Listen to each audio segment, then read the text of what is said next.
There is a strange moment in the life of a believer that almost nobody prepares you for. You ask Allah to bring you closer to Him, but instead of immediately feeling closer, something you depended on begins to disappear. You ask Allah to make you stronger, but suddenly you are placed in situations that reveal exactly where you are weak. You ask Allah for a better life, and then doors you were certain would open begin closing one after another. You ask for peace, and for a while everything inside you seems to become more uncomfortable. And this is where many people become confused. They think, I asked Allah for something good, why does my life suddenly feel harder? But what if the difficulty is not evidence that Allah has abandoned you?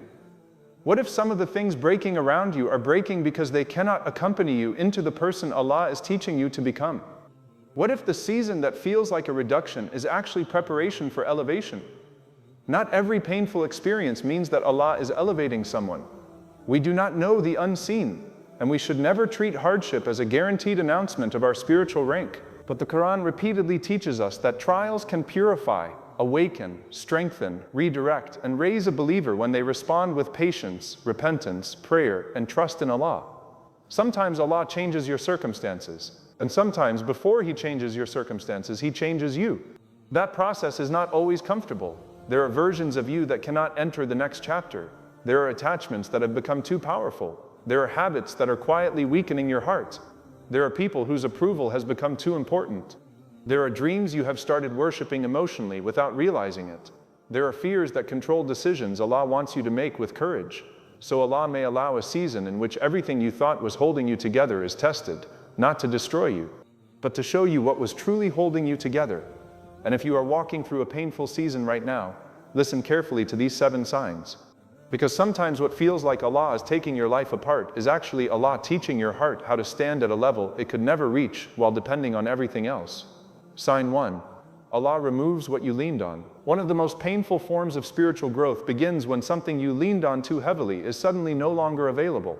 Sometimes it is a person, sometimes it is a relationship, sometimes it is money, sometimes it is status, sometimes it is a plan you were certain would work. Sometimes it is the person you called whenever your heart became heavy. And there is nothing wrong with loving people. There is nothing wrong with wanting companionship. There is nothing wrong with receiving help from others. Islam does not teach us to become emotionally cold or pretend that we need nobody. But there is a difference between loving something and placing the weight of your entire heart upon it. There is a difference between appreciating a person and believing you cannot survive without them.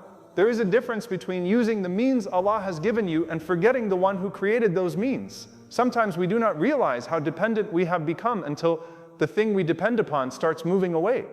And suddenly you discover something about yourself. Your peace was connected to whether they replied. Your confidence was connected to whether they praised you. Your motivation was connected to whether people supported you. Your sense of security was connected to a number in your bank account. Your hope was connected to one particular outcome. And when that thing shakes, your entire inner world shakes with it. That pain can reveal something important. Maybe Allah is teaching your heart where its deepest dependence must belong. The believer uses creation, loves creation, serves creation, and appreciates creation. But the believer ultimately leans upon the Creator. This is why Tawakkul is so powerful. Tawakkul does not mean sitting still and doing nothing. It means doing everything you reasonably can while knowing that the result does not belong to you, your employer, your spouse, your friend, your audience, your doctor, your connections, or your plans. The result belongs to Allah. Sometimes Allah allows a support to become weaker so your relationship with Him can become stronger. And this can hurt deeply because we often say we trust Allah while emotionally leaning somewhere else. Then the test comes. The person does not stay. The opportunity disappears. The plan collapses. The money becomes uncertain. The support you expected never arrives. And you find yourself saying, Allah, what am I supposed to do now?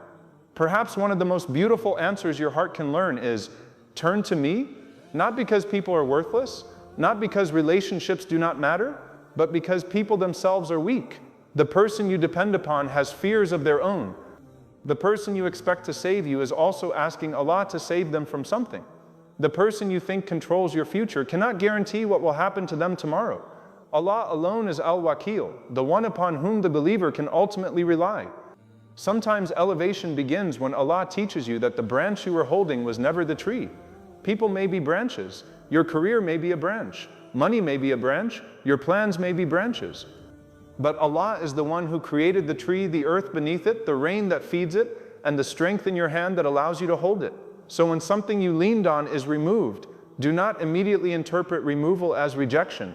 Ask yourself, what is Allah teaching my heart through this? Have I allowed something temporary to become too powerful inside me? Have I started fearing losing creation more than I fear losing closeness to the Creator? Sometimes Allah empties your hands because your hands were holding so tightly to one thing that they were no longer open to receive anything better. The loss still hurts. You are allowed to grieve. You are allowed to miss people. You are allowed to feel disappointed. But somewhere inside that grief, something new can begin. Your dua becomes more sincere. Your prayer becomes less mechanical. Your sujood becomes a place where you actually speak to Allah. Your heart slowly discovers, I may have lost something important, but I have not lost Allah. And when that sentence becomes real inside you, you have already risen. Sign 2, your old life stops fitting you. Another painful sign of growth is that things you once enjoyed no longer satisfy you in the same way. Conversations begin to feel empty. Certain friendships begin to feel heavy. Habits that once entertained you begin disturbing your conscience. Places where you once felt comfortable no longer feel like home. And this can create a strange loneliness, because physically you may still be surrounded by the same people, but spiritually something inside you has started moving. You cannot explain it properly. You are simply becoming uncomfortable with things that once felt normal. Do not underestimate this discomfort. One of Allah's great gifts to a believer is a heart that begins noticing what is pulling it away from Him. There was a time when you could waste hours without caring. Now you feel something. There was a time when gossip felt entertaining. Now you leave the conversation feeling dirty inside. There was a time when missing prayers barely bothered you. Now your heart feels unsettled. There was a time when you chased approval without questioning it. Now you are asking, why do I care this much about what people think? This discomfort may feel painful, but sometimes discomfort is evidence that your heart is waking up. Think about clothing a child has outgrown. The clothing did not suddenly become evil. The child simply became too large for it. In the same way, there are environments, habits, and relationships that may have fit an older version of you but cannot comfortably contain the person Allah is calling you to become. And one of the hardest parts of elevation is accepting that growth sometimes creates distance. Not arrogant distance, not the kind of distance where you begin believing you are better than everyone. That itself is a spiritual disease. But healthy distance, the kind where you realize, I love you, but I cannot follow you into this. I care about you, but I cannot keep destroying my relationship with Allah just to remain accepted by you. I appreciate our history, but history is not enough reason for me to keep repeating something that harms my heart. Growth may require you to become unfamiliar to people who only knew the older version of you. And they may not understand. They may say you have changed. Maybe you have. The real question is, change toward what? If you have become more arrogant, harsher, more judgmental, then that is not elevation. But if you are becoming more disciplined, more prayerful, more conscious of Allah, more careful with your tongue, more protective of your heart, and more sincere in your intentions, then perhaps changing is exactly what you needed. The painful part is that you may spend some time between two worlds. You no longer completely belong to the old one, but you have not yet become comfortable in the new one. That middle place can feel extremely lonely. Do not rush back merely because loneliness feels unfamiliar. People sometimes return to old environments not because those environments are good for them, but because familiar pain feels safer than unfamiliar growth. You start missing conversations that used to drain you. You start missing people whose presence repeatedly weakened you. You start romanticizing a version of your life from which you once begged Allah to rescue you. Be careful. Not everything you miss deserves to return. Sometimes you are not missing the person. You are missing familiarity. You are missing certainty. You are missing having something to hold on to. But Allah may be teaching you how to walk without returning to chains, simply because chains once felt familiar. When your old life stops fitting, do not panic. You may simply be growing beyond it. Sign 3, doors close without explaining why. Few things test tawakkul like a door closing when you were certain it was meant for you. You prayed, you planned, you made istikhara, you tried your best, you imagined the future. You told yourself, surely this is going to happen. Then suddenly it does not. A marriage does not move forward. A job goes to somebody else. A business opportunity fails. An application is rejected. Someone changes their mind. A plan that seemed perfect collapses in a matter of days. And one of the hardest parts is not simply losing the opportunity. It is not understanding why. Human beings like explanations. If something hurts, we want a reason. If something ends, we want closure. If a door closes, we want Allah to immediately show us the better door. But sometimes He does not. Sometimes the wisdom remains hidden for months, sometimes years. Sometimes you may never fully understand it in this life. And this is where faith becomes more than a word. Can you trust Allah when you understand His plan? Of course. But can you trust Him when you do not? That is different. The Quran reminds us that we may dislike something while Allah has placed good within it, and we may love something while it contains harm for us. That principle changes the believer's relationship with closed doors. You stop assuming that every no is humiliation. You stop assuming that every delay is neglect. You stop assuming that everyone who got what you wanted is ahead of you. You begin remembering that Allah knows what lies behind the door. You only know what the door looks like from outside. You see the salary. Allah sees what that environment may do to your faith. You see the person you want to marry. Allah sees the conversations, years, consequences, weaknesses, and realities you cannot see. You see an opportunity. Allah sees where the opportunity leads. Sometimes mercy looks like receiving, and sometimes mercy looks like being prevented. The painful part is that prevention rarely feels like mercy while it is happening. You may cry over what Allah saved you from. You may beg Him to reopen something that He closed to protect your heart. You may interpret redirection as abandonment because you cannot yet see the destination. But ask yourself, how many things did you desperately want 5 years ago that you now thank Allah you never received? How many people did you think you could not live without who would have been completely wrong for the person you are today? How many disappointments eventually pushed you towards something healthier? We forget our own history. Allah has already shown us that closed doors can contain mercy, yet every new closed door makes us panic again. Spiritual elevation requires a deeper form of trust. Not only Allah will give me what I want, but Allah knows whether what I want should be given to me at all. That is a much more mature faith. A child trusts a parent because the parent gives. A mature heart learns to trust Allah even when Allah withholds. So when the door closes, grieve if you need to. But do not sit outside a locked door forever, begging a created thing to become your qadr. Make dua, seek guidance, take the next halal step and say, Allah, if this was removed from me, then do not let my heart be removed from you with it. Sometimes the door that did not open is the very reason you eventually found the path that did. Sign 4. Allah exposes the weakness you kept hiding. Elevation is uncomfortable because Allah may allow you to see parts of yourself you spent years avoiding. You thought you were patient. Then someone tested your patience. You thought you had tawakkul. Then your plan failed. You thought you did not care about people's opinions. Then someone criticized you publicly. You thought you had forgiven someone. Then their name appeared and your heart immediately changed. You thought money did not control you. Then you lost some. You thought your intentions were pure. Then somebody else received the recognition you wanted, and jealousy appeared inside you. These moments can be painful because they destroy the image we have created of ourselves. But there is a huge difference between Allah exposing you to people and Allah exposing you to yourself. Sometimes Allah allows a test to reveal a weakness privately, so you can heal it before that weakness destroys something greater. That is mercy. Imagine a doctor discovering an illness early. The diagnosis may frighten you, but the discovery is not the disease. The disease was already present. Discovery simply gave you the opportunity to treat it. Likewise, when a test reveals envy, anger, pride, insecurity, attachment, or fear within you, the test did not necessarily create those things.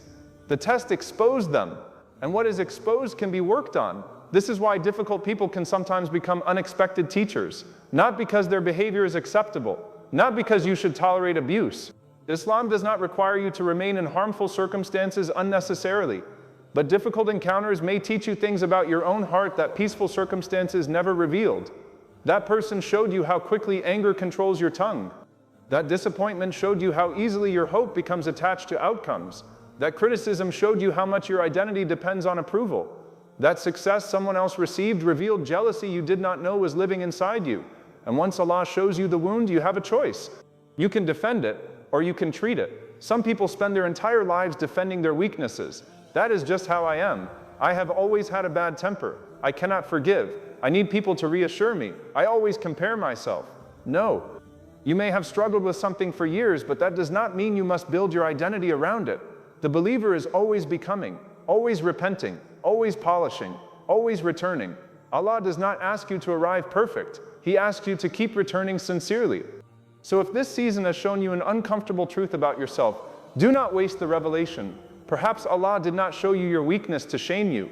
Perhaps He showed it to you because the next level of responsibility requires a stronger heart. Before Allah increases your influence, maybe your ego needs treatment. Before Allah increases your wealth, maybe your relationship with money needs purification. Before Allah gives you the relationship you ask for, maybe your emotional dependence needs healing. Before Allah gives you leadership, maybe your anger must become disciplined. Before Allah gives you visibility, maybe you must learn how to survive criticism. Elevation without purification can destroy a person. So sometimes Allah works on the foundation before He increases the building. And foundations are built where nobody claps. Sign 5.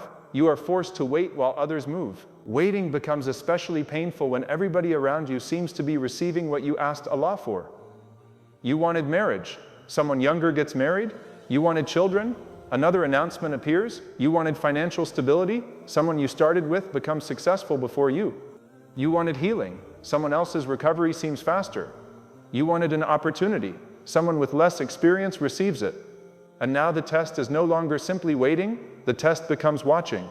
Watching other people receive. Watching life move. Watching doors open elsewhere while yours remain closed. This is where shaitan can turn delay into bitterness. He begins whispering questions into your heart. Why them? Why not you? Maybe Allah forgot you. Maybe your dua does not matter. Maybe you will always be behind. But the believer must remember something incredibly important. Allah does not distribute lives according to one timeline. There is no universal age by which every blessing must arrive.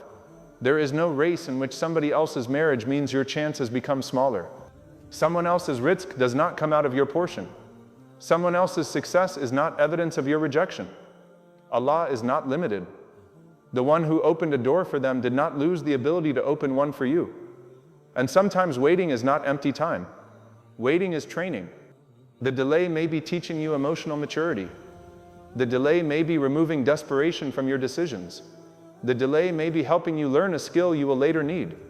The delay may be protecting you from settling for something merely because you became impatient. The delay may be deepening your dua. The delay may be teaching you how to celebrate somebody else's blessing without turning their blessing into evidence against Allah. That last lesson is difficult.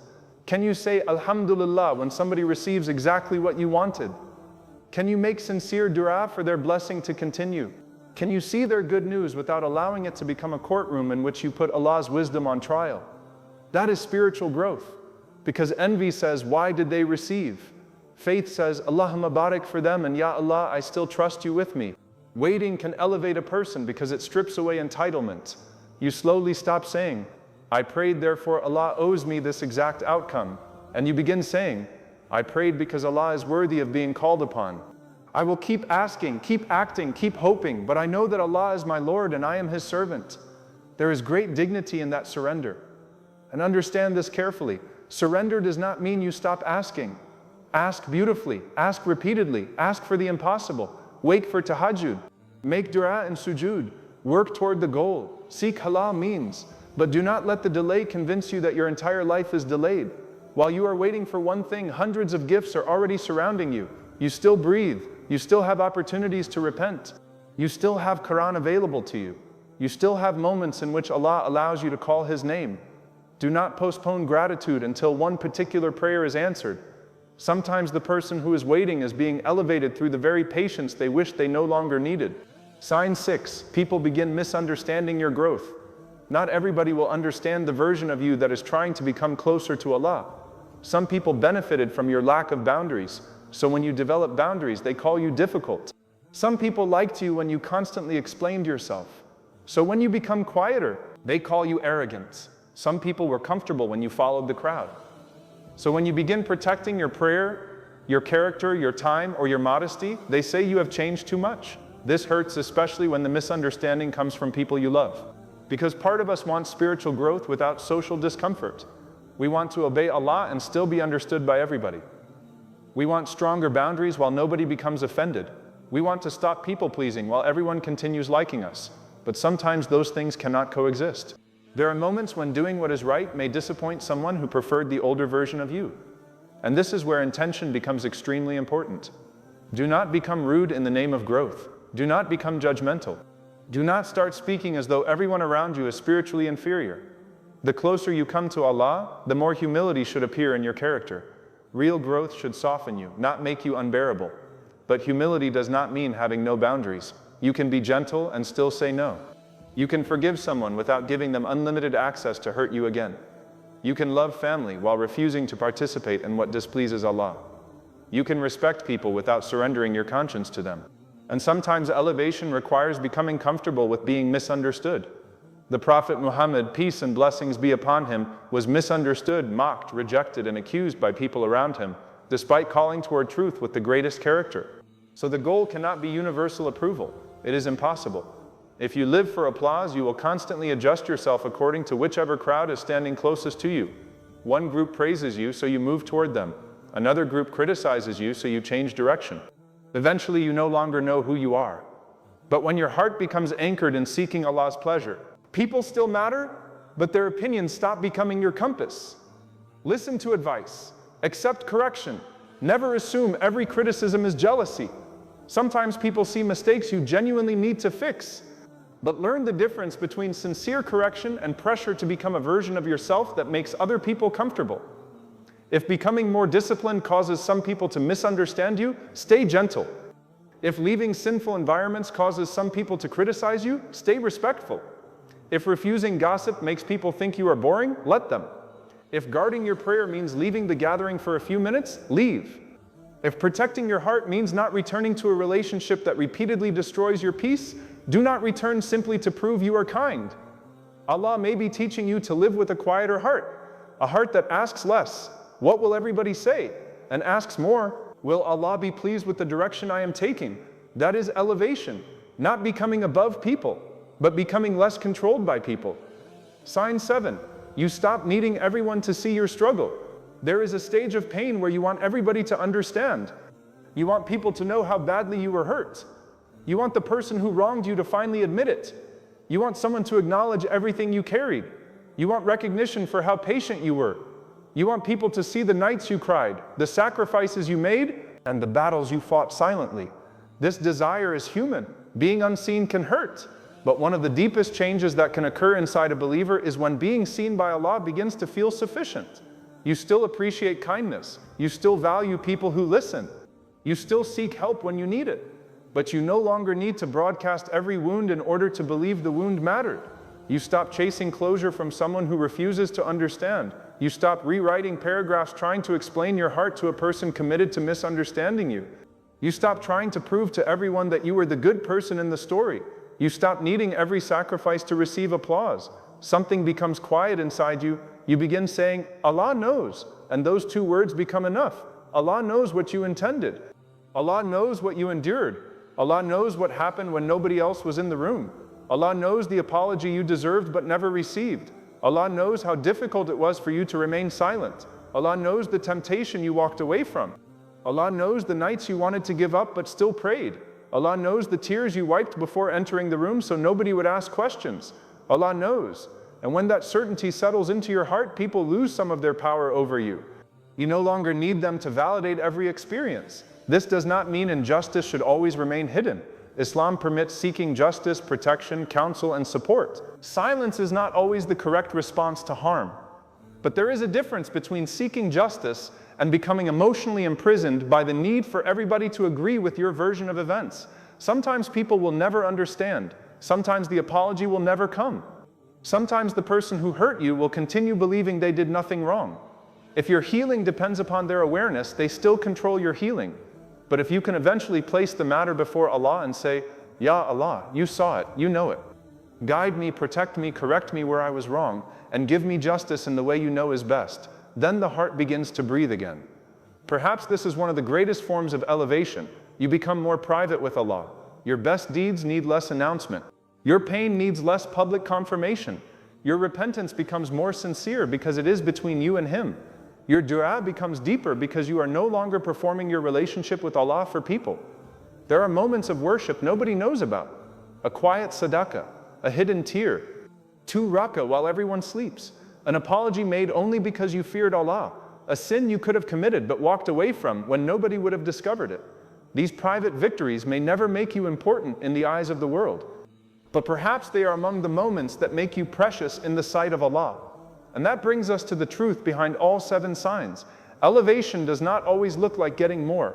Sometimes elevation looks like needing less approval, less control, less attachment, less revenge, less explanation, less dependence on temporary things. You may still be waiting for the external blessing while Allah is building an internal blessing that is far more valuable.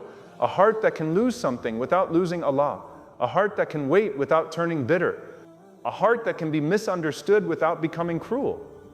A heart that can discover its weakness without drowning in shame.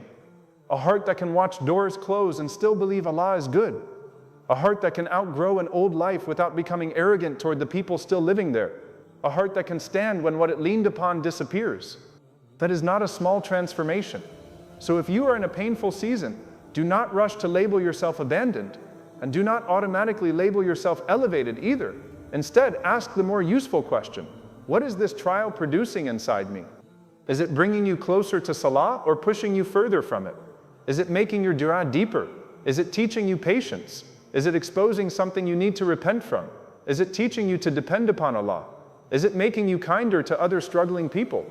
Is it teaching you that you are not in control? Because the same trial can affect 2 people differently. Pain alone does not purify us. How we respond to pain matters. One person becomes bitter, another becomes softer. One person turns away from Allah, another begins waking for tahajjud. One person spends the trial asking, "Why me?" Another slowly begins asking, "Ya Allah, what are you teaching me?" And perhaps your greatest dua in a difficult season should not only be, "Ya Allah, remove this." Ask that. Allah loves when His servants call upon Him, but also ask, "Ya Allah, do not allow me to leave this trial unchanged. If I must walk through it, teach me through it. If I must wait, strengthen me while I wait. If something must leave, do not allow my faith to leave with it. If a door must close, guide my feet toward the door you want for me. If my weakness has been exposed, help me heal it. If people misunderstand me, protect me from arrogance and protect me from living for their approval. And if nobody sees what I am carrying, remind me that you do." Maybe one day you will look back at the season that made you cry and realize it was also the season that taught you how to pray. Maybe the loneliness taught you who Allah is. Maybe the closed door saved you. Maybe the delay matured you. Maybe losing approval gave you freedom. Maybe discovering your weakness created real humility. Maybe the thing you called a breakdown became the place where Allah rebuilt your priorities. Allah can elevate a believer through ease, and Allah can elevate a believer through difficulty. The question is not whether your life currently feels high or low. The question is whether your heart is moving closer to Him, because you can stand on top of the world and be spiritually empty. And you can be sitting alone in a dark room with tears in your eyes while your heart is closer to Allah than it has ever been before. The world measures elevation by how many people know your name. Islam teaches you to care about whether your name is known for goodness before Allah. The world measures elevation by how much you possess. Faith asks how little your possessions possess you. The world measures elevation by applause. Faith measures what you do when there is nobody around to applaud. So do not be surprised if Allah's path upward sometimes feels like being brought to your knees. Because for a believer, being brought to your knees before Allah may be exactly where the real rising begins.